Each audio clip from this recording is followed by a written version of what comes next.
करूंगा उसी सवाल के साथ। राणा जी, आपको क्या लगता है मायावती इस वक्त क्या सोच रही होंगी, क्या कर रही होंगी?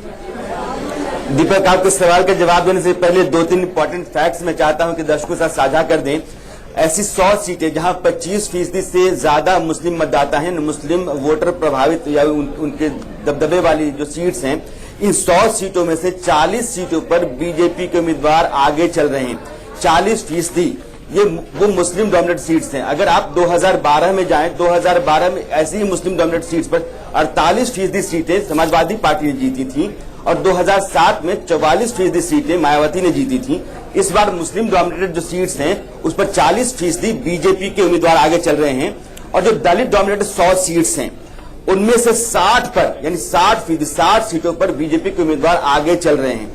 यानी कि आप जो सवाल मुझसे कर रहे थे कि मायावती क्या सोच रही है, मायावती के पास अभी तक वो दलित वोट था। 2014 में भी आपको लगा कि 20% वोट उनके पास था, यानी कि बाकी सब चले गए तो दलितों ने साथ नहीं छोड़ा। इस बार दलितों ने साथ छोड़ दिया।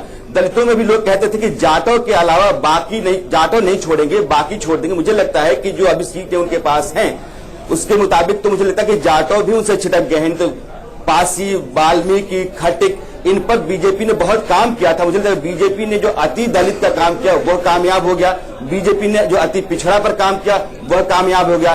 बीजेपी ने जो मुस्लिम डिवाइड करने का काम किया, मुसलमानों को पोलराइजेशन करने का जो काम किया वो कामयाब हो गया। तो बीजेपी के तीनों पत्ते जो थे, पोलराइजेशन का वो चल गया, ओबीसी का वो चल गया, अति दलित का वो चल गया और मायावती के लिए उनकी पूरी राजनीति सवालों के घेरे में है और आगे सिर्फ अंधेरा है। आगे